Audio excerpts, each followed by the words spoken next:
बिहारी सरकार की जय। श्री हनुमंत बलवंत महाराज की जय। श्री रामचंद्र भगवान की कोटेश्वरनाथ भगवान की जय जय श्री राधे जय जय श्री राधे जय जय राधे श्याम। कड़ी है किस लिए गाई है? नहीं तो भगवान राम आज भी बिना विवाह के रह जाएंगे, तो भगवान का आज तो विवाह करना ही है।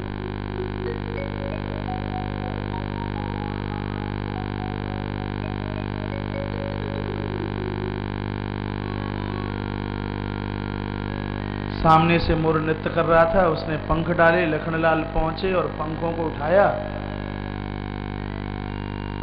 और लखनलाल प्रभु के श्रृंगार में लग गए। भगवान राम ने लखन को कहा, रे लखन ये क्या करता है, तू क्या कर रहा है?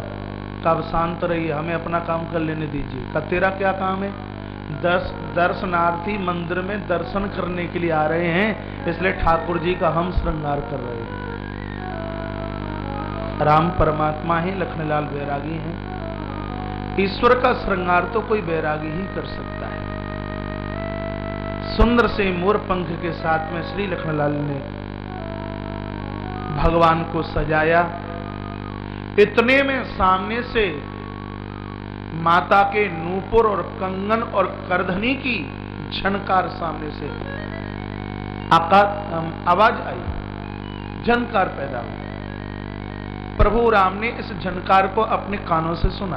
कंकन किंकिन नूपुर धुन सुन केत लखन सन राम हृदय। प्रभु राम ने कहा, अरे लखन मुझे तो ऐसा लगता है कि मानव मदन दुंदुभि दीनी, कहीं कामदेव अपनी चढ़ाई करने के लिए तो नहीं आ गया।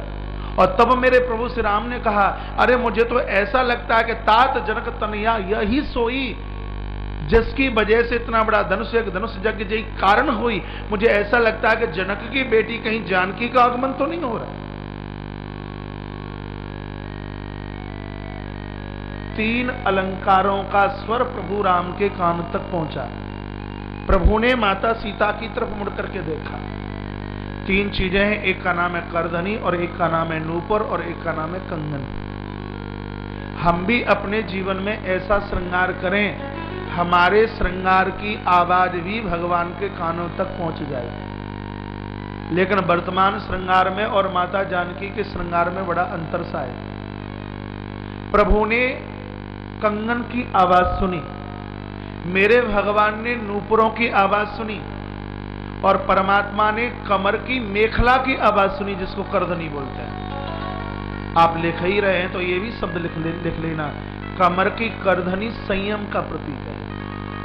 हमारे जीवन में यदि संयम होगा, परमात्मा हमारी तरफ देखना शुरू कर देगा। भोगियों की तरफ मेरा ईश्वर कभी भी नहीं देखता। रामायण के अरण्य कांड में आप सुनेंगे, भोग के गर्त में डुबकी लगाने वाली सूर्पणखा भगवान ने झांक करके नहीं देखा, और योग्यता की भट्टी पर अपने आप को तपाने में सक्षम माता सबरी भगवान जिसकी कुटिया पर बैठकर उसके जूठे बेर खाते हैं। हमारे संयम में इतनी बड़ी ताकत हो, हमारी तरफ देखने के लिए भगवान को विवश होना पड़े। तो कमर की करधनी ये क्या है? ये कमर की करधनी संयम का प्रतीक है। तत्पश्चात नूपुर, ये नूपुर क्या है? नूपुर सदाचार का प्रतीक है। आचरण में सत्यता, बढ़िया आचरण, पवित्र आचरण, सुंदर सा आचरण, ये सदाचार, नूपुर सदाचार का प्रतीक है। तत्पश्चात कंगन, कंगन समर्पण का प्रतीक है। ध्यान से सुनिए, संयम, सदाचार और समर्पण, ये तीन चीजें जिसके जीवन में आती हैं, भगवान एकाएक उसकी तरफ देखना शुरू कर देता है। लंबी सदियों से आप पूजा करते हैं, प्रत्यक्ष की तो बात क्या, स्वप्न में भी भगवान की तस्वीर नजर नहीं आती। कभी आपने विचार किया है क्या? स्वप्न में भगवान यदि याद आते हैं, नजर आते हैं, समझ लीजिए आपकी पूजा में परिपक्वता है। 10 साल से या 20 साल से या 30 साल से भगवान के भजन में लगे हैं और स्वप्न में भी भगवान की कभी तस्वीर नजर ना आई हो, तो ध्यान रखना इन तीन चीजों की कमी रही है। संयम, सदाचार और समर्पण, ये तीन है। जिसके जीवन में ये तीन चीजें चल करके आए, तो स्वप्न की तो बात अलग रही है, प्रत्यक्ष रूप से भगवान प्रकट होकर के उससे बात करते हैं।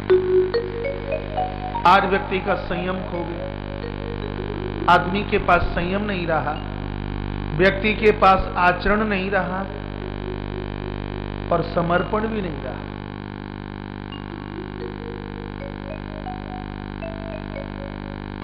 देते समय दया का भाव हो, देते समय विनम्रता का भाव हो, देते समय हमारे अंदर झुकाव हो, देने का अहंकार न हो, समर्पण है। कोई स्त्री अपनी मां बेटी भगनी जैसी लगे, कोई पुरुष अपने पिता चाचा और भाई जैसा लगे, आचरण की सुगंधी। संयमता क्या है? जीव के ऊपर कंट्रोल कीजिए, बहुत बिगड़ी है। श्री डोंगरे जी महाराज कहते थे कि जिसकी जीभ चटोरी है उसका जीवन भी चटोरा बन जाएगा, जिसकी जीभ चटोरी है उसका जीवन उस व्यक्ति को चाट के रख देगा। जीव के ऊपर संयम रखिए, आंखों के ऊपर संयम, वाणी के ऊपर पूर्ण संयम। भक्ति में दोनों बाधक हैं, जीव और आंख। कब किसको गाली दे दे, कब किसको कटु शब्द बोल दे, कब किसके लिए क्या बोल दे, पता नहीं है। दुनिया के जितने रिश्ते हैं वो आंख के ऊपर हैं। इन इंद्रियों में इन दो को संभाल लिया जाए, सुधार लिया जाए, आंख और जीव, जीवन बिगड़ने से बच जाएगा। तो उन्हें 3 सूत्रों के ऊपर आकर्षित करूंगा आपको। संयम, पूर्ण संयम जीवन में, पूर्ण सदाचार,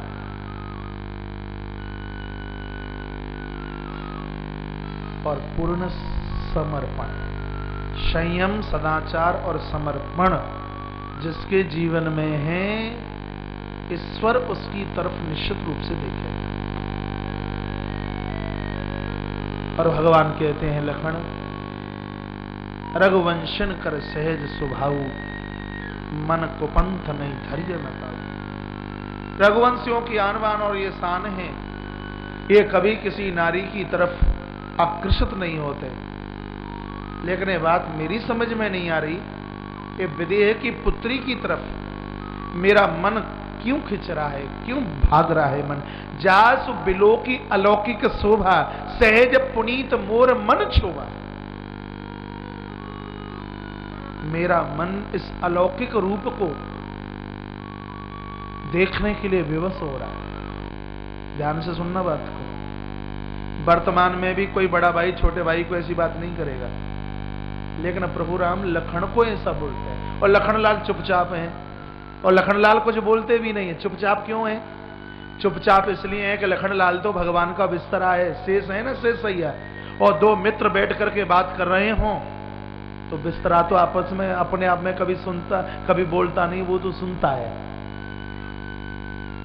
और भगवान बात भी रागी से नहीं, अनुरागी से कर रहे हैं। और भगवान बात भी भोगी से नहीं, योगी से कर रहे हैं। लखन लेला, लखन जैसा योगी, लखन जैसा वैरागी कौन हो सकता है कृष्ण धर्म का? लखनलाल कुछ बोलते नहीं, लेकिन ध्यान रखना, मैया का रूप पवित्र है, अलौकिक है। मैया का रूप है अलौकिक, और प्रभु राम का मन है पवित्र। और जब रूप अलौकिक है, मन पवित्र है, तो आकर्षित होना तो संभवतः ठीक ही था। यहां मन अपवित्र होता, या रूप अलौकिक होता, या रूप लौकिक होता और मन पवित्र होता, तो यह आकर्षण नहीं होता।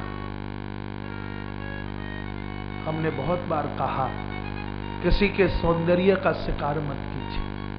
भागवत के माध्यम से मैंने बहुत बार कहा है, यदि कोई सुंदर स्त्री या सुंदर सामने पुरुष आए तो एक बार हाथ जोड़कर वंदन प्रणाम किया जाए, आंख बंद करके, और कहा जाए, स्त्री पुरुष इतने सुंदर हैं तो इनको बनाने वाले हे परमात्मा, न जाने तू तो कितना सुंदर होगा। एक बार धन्यवाद हम उस ईश्वर का करें।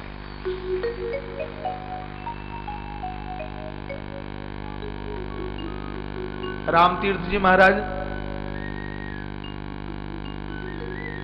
लाहौर के बाजार से निकले, किसी देह का व्यापार करने वाली स्त्री को देखा, टकटकी लगा करके निहारते रह गए। गलियारे के लोग कहने लगे कि साधु सन्यासी कहां अपना रास्ता भूल गया। और महात्मा जी टकटकी लगाकर उस स्त्री को देख रहे हैं। उसने ऊपर से आवाज लगाई है, बाबा सुनिए, हुस्न को जो बद नजर देखते हैं पहले अपना सर कलम देखते हैं। आप जैसी दृष्टि से जो हमें ताड़ते हमें देखते हैं, पहले वो अपनी गर्दन के ऊपर तलवार चलवाते हैं। हुस्न को जो बद नजर देखते हैं पहले वो अपना सर कलम देखते हैं। राम तीर्थ ने क्या सुंदर जवाब दिया, का बहिन तू मुझे पहचान नहीं पाई। और क्या कहा, ना हमें तुझसे गर्ज, ना हमें तेरे रूप से गर्ज, ना हमें तुझसे गर्ज, हम तो तेरे इस रूप में अपनी खुदा की तस्वीर देखते हैं कि तू इतनी सुंदर है तो तुझे बनाने वाला मेरा कृष्ण न जाने कितना सुंदर होगा। हम तो तेरे इस रूप में अपने भगवान की कलाकारी देखते हैं, उसकी चित्रकारी देखते हैं। प्रभु ने जानकी के सौंदर्य का शिकार नहीं किया, उसकी प्रशंसा की। इतने में माता जानकी सामने से सखी के साथ आ रही है, जैसे कोई गुरु अपने चेले की उंगली पकड़ करके किसी मंदिर की तरफ लेके जा रहा हो। ऐसे उंगली पकड़ ली और लेकर के चली, और सामने से एक लता पड़ी हुई थी महाराज, एक बिटप के अगल बगल में कोई पुष्प की कोई लता पड़ी हुई है। और लखनलाल को लगा कि दर्शन करने वाले बस अब नजदीक ही है। प्रभु राम का बड़ा सुंदर श्रृंगार वैरागी लखनलाल ने किया। ऐसा लग रहा था कि जैसा श्रृंगार आज श्री लखनलाल ने किया है, ऐसा श्रृंगार तो माता कौशल्या भी नहीं कर पाई प्रभु राम का। कौशल्या ज्ञानी है, कौशल्या के पास ज्ञानी है, कौशल्या के पास ज्ञान है। भगवान का जितना बढ़िया श्रृंगार महाराज वैरागी कर लेंगे, ज्ञानी उतना सुंदर श्रृंगार थोड़ी कर सकते हैं। लखनलाल वैरागी इतना सुंदर श्रृंगार किया, और फिर लगा कि अब दर्शन करने वाले नजदीक आए तो लखनलाल ने उस लता को बिटप से ऐसे अलग कर दिया जैसे मंदिर के सामने से किसी पुजारी ने पर्दे को अलग कर दिया हो। माता जानकी ने प्रभु राम की सुंदर छवि का दर्शन किया। जानकी ने तो आंखें ही बंद कर दी। और इधर सखी जो सामने खड़ी थी वो एक तरफा हो गई। इस सखी की तो मानस में मैं बहुत बड़ाई करता हूं, प्रशंसा करता हूं। प्रभु के सामने खड़ा कर दिया और 1 मिनट खुद वहां नहीं रही और एक तरफा हो गई, अलग हो गई। इसका मतलब क्या है? इसका मायना यह कि सखी गुरु का काम कर रही है। शिष्यों को जब भगवान का दर्शन होने लग जाए तो फिर गुरुजनों को एक तरफा हो जाना ही चाहिए। अब तो भक्त और भगवान आनंद लेवे, फिर वहां गुरुओं को अपनी पूजा की जरूरत नहीं है, इसलिए वो अलग हो। कबीर साहब ने कितना बढ़िया लिखा, कितना सुंदर लिखा। ये लिखा लिखी की बात नहीं, देखी देखी की बात। और दुल्हा दुल्हन मिल गए तो फीकी परी बारात। जब दुल्हा और दुल्हन आपस में मिल गए वहां बरातियों को अलग हो जाना चाहिए। तो भक्तों को भगवान का दर्शन हो रहा है तो गुरु लोग भी एक तरफा हो जाए। सखी दूर जाकर के खड़ी हो गई। माता जानकी ने बहुत देर तक प्रभु का दर्शन किया और दर्शन करते करते करते करते अपनी आंखों को बंद कर लिया। आंखों को बंद क्यों कर लिया? खटका था, कहीं ये रूप आंख से निकल के बाहर न चला जाए, ये रूप आंख से निकल करके बाहर न चला जाए। तो उस रूप को कैद में कर लिया है। और दूसरी बात यह है कि आंखें तब तक ही खुली रहनी चाहिए जब तक ईश्वर का दर्शन नहीं होता। अरे जिन आंखों को ईश्वर का दर्शन हो जाए फिर वो आंखें दुनिया का दर्शन नहीं करना चाहती। इसलिए माता जानकी ने अपने नेत्रों को बंद कर दिया। लखनलाल विचार कर रहे हैं कि मैया को तो भगवान का दर्शन हो गया, लेकिन मंदिर में पुजारी बैठा ही रहा, पुजारी को तो कुछ मिला ही नहीं। मां का दर्शन हमें भी तो होना चाहिए था, मां की कृपा दृष्टि हमारे ऊपर भी तो पड़नी चाहिए थी। सो मन ही मन सखी को एप्लीकेशन लगा रहे लखनलाल का, इधर का पुजारी मैं हूं तो उधर के गुरु तुम हो, जरा एक बार मेरी मां को तो बोल दीजिए मेरी मां मेरे ऊपर कृपा दृष्टि डाल दे। तार में तार मिला, आवाज आवाज में मिली, और सखी ने माता जानकी को कहा अजी एक बार आंखें तो खोलिए, कोई खतरा नहीं है, एक बार आंखें तो खोलिए, अच्छा लगेगा। और फिर हमें यहां से चलना भी है, चिंता ना कीजिए, कल द्वारा से फिर आ जाएंगे। और तब माता जानकी ने अपनी आंखों को खोला है, सीधी दृष्टि लखनलाल के ऊपर पड़ी है। श्री लखनलाल ने आज मन ही मन साष्टांग होकर माता जानकी को वंदन किया है, प्रणाम किया है। पुष्प वाटिका का प्रसंग बहुत लंबा है, इसका तो जितना विस्तार किया जाए उतना कम हो। इधर मेरे प्रभु श्री राम हाथ में पुष्प लेते हुए गुरुदेव के चरणों की तरफ प्रस्थान करता है, और उधर सखी ने मां जानकी को कहा कि चलो चलते हैं अब राजभवन की तरफ। तब मैया जानकी की आंखें भर आई, कहा ऐसी सुंदर छवि का मुझे दर्शन हुआ है तो जगदम्बा भवानी की कृपा, एक बार माता भगवती के चरणों में मुझे वंदन करना है, प्रार्थना करनी है। माता जानकी सीधे भवानी के मंदिर में जाके पहुंची, बड़ी सुंदर स्तुति की है, आग्रह किया होगा, प्रार्थना की होगी, और प्रार्थना तो करना जरूरी ही था। कहा होगा कि हे जगदम्बा, पिता ने तो बड़ा कठोर संकल्प किया है, इतना बड़ा स्वयंवर किया, जो धनुष को तोड़ेगा जानकी उसी के कंठ में माला डालेगी, और हमने तो इस प्रभु को देखा है और मन ही मन इनको आमंत्रित किया कि हमारा वर्ण यही करें, लेकिन तुम्हारे पति का इतना कठोर धनुष और ये इतने सुकोमल, ये कभी तोड़ नहीं सकते, इसलिए प्रार्थना मैं तुमसे करती हूं, जरा थोड़ा अपने पति को बोल देना जब ये राजकुमार धनुष उठाए तो उस समय उसको हल्का ही कर दे, शायद इसलिए प्रार्थना करने के लिए माता जानकी भवानी के मंदिर में पहुंची। 4 चौपाइयां इतनी गजब की हैं, आइए मां की स्तुति करता है। सबके हाथ में ताली होनी चाहिए, सबकी वाणी में आवाज होनी चाहिए, बड़ी सुंदर स्तुति है। जय जय गिरवर राज किशोरी माँ दुर्गा। हेलो शास्त्री जी, चकोरी गिरवर राज किशोरी मगेश मुख चंद्र चकोरी, जय जय गिरवर राज किशोरी मगेश मुख चंद्र चकोरी। गई भवानी भवन बहोरी, गई भवानी भवन बहोरी, बंदी चरण बोली कर जोरे, गिरवर राज किशोरी मगेश मुख चंद्र चकोरी, गजवदन सदानन माता जगत जनन दामिनी दुति गाता, गजवदन सदानन माता जगत जनन दामिनी दुति गाता। नहीं तब आदि माति अवसान, नहीं तब आदि मोती अवसान, अमित प्रभाव वेद नहीं जाना, नहीं तब आदि मध्य अवसान, अमित प्रभाव वेद नहीं जाना। जय जय गिरवर राज किशोरी, जय मगेश मुख चंद्र गाइए। चकोरी, जय जय गिरवर राज किशोरी, जय मगेश मुख चंद्र चकोरी।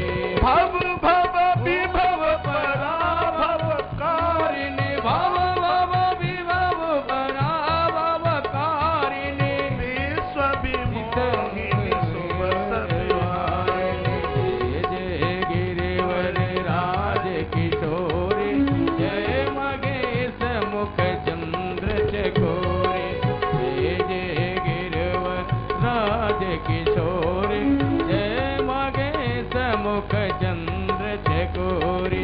जय गजवदन सदानन माता जगत जननी दामिनी दुति दाता, जय गजवदन अनन माता जगत जनन दामिनी दुति गाता, जय जय गिरवर राज किशोरी, जय मगेश मुख चंद्र चकोरी। ध्यान से सुनिए, इस स्तुति में 3 रूप दिए गए हैं। सबसे पहले जगदम्बा ने कहा, हे गिरिराज की बेटी तुम्हारी जय हो। फिर काहे महेश मुख चंद चकोरी तुम्हारी जय हो। फिर कहा हे गजानंद और कार्तिकेय की मां तुम्हारी जय हो। ये तीन नाम लेने की जरूरत क्या थी? क्या गिरिराज की बेटी कहने से काम नहीं चलता? क्या शंकर की प्रिया कहने से काम नहीं चलता? क्या अकेले गजानंद और कार्तिकेय की मां बोल देती तो क्या मैया खुश नहीं होती, प्रसन्न हो जाती? लेकिन ये तीन संबोधन माता ने क्यों दिए, इसका भी कारण है। कारण देख लीजिए, नारी को तीन रूप से जाना जाता है। सबसे पहले तो फलाने की बेटी है बाल्यावस्था में, समझिए, फलाने की बेटी है, उसकी बिटिया है। युवावस्था में उसकी पत्नी है, और वृद्धावस्था में ये उसकी मां है। तीन के अलावा और तो शायद कोई नहीं होता। या तो किसी की बेटी है, या किसी की पत्नी है, या किसी की मां है। तो मैया कहती है कि यदि तुम किसी की बेटी हो तो गिरिराज की बेटी तुम्हारी जय हो। मां कृपा कर दीजिए, पति के रूप में हमें राम ही मिले। यदि तुम किसी की पत्नी हो तो हे शंकर की प्रिया जय हो तुम्हारी, हमें पति के रूप में भगवान राम मिले। यदि तुम किसी की मां हो तो हे कार्तिकेय और गजानंद की मां आपकी जय हो, पति के रूप में हमें प्रभु राम ही मिले। स्तुति का पहला प्रकरण। अब दूसरा देखिए, दूसरा प्रकरण इसका ये है स्तुति का। माता जानकी कहना चाहते हैं कि हे मां, तेरे आने से जैसे तेरे पिता गिरिराज का नाम हो गया, उसी प्रकार से मेरे आने से मेरे पिता महाराज जनक का नाम हो जाए, इसलिए मां तुम्हारी जय हो। हे मां तुम्हारी जय। और बेटियां इस दुनिया में वही धन्य हैं जिन बेटियों की वजह से माता पिता की नाक ऊंची होती है, उनकी शान ऊपर होती है। ऐसी बेटियां आरती उतारने के लायक, ऐसी बेटियों के तो चरण धोने के लायक, जिनकी वजह से माता पिता की का मस्तिष्क ऊंचा। स्तुति देखिए माता जानकी की आप। हे मां परंभा, जैसे आपके आगमन से आपके पिता श्री गिरिराज का नाम हो गया, उसी प्रकार से मेरे आगमन से, मेरे जन्म लेने से मेरे पिता महाराज जनक का नाम हो जाए, ये मुझे आशीर्वाद दीजिए, ये मेरे ऊपर कृपा कीजिए। जय महेश मुख चंद चकोरी। इसका मायना यह है कि महेश मुख चंद चकोरी, जैसे तुम भगवान शंकर की चंद चकोरी हो, उसी प्रकार से मैं भी प्रभु राम की चंद चकोरिनी बन जाऊं। माता, ऐसी कृपा आप मेरे ऊपर कर दीजिए। जैसे भगवान शंकर तुम्हें बहुत चाहते हैं, बड़ा लाड करते हैं, आपके अंदर ये खूबी है। हे मां, वो खूबी मेरे अंदर भी चल करके आ जाए, मेरे होने वाले पति भी मुझे बहुत चाहें, मुझसे स्नेह करें। हे माता, ये कृपा आप मेरे ऊपर कर देना। तीसरा सूत्र, जय गज बदन सडानन माता। हे माता, जैसे तू दो पुत्रों की मां है, गजानंद और कार्तिकेय की, मुझे भी आशीर्वाद दीजिए, मैं भी दो पुत्रों की मां बनूं। इसलिए लव और कुश दो पुत्रों की मां माता जानकी बनी।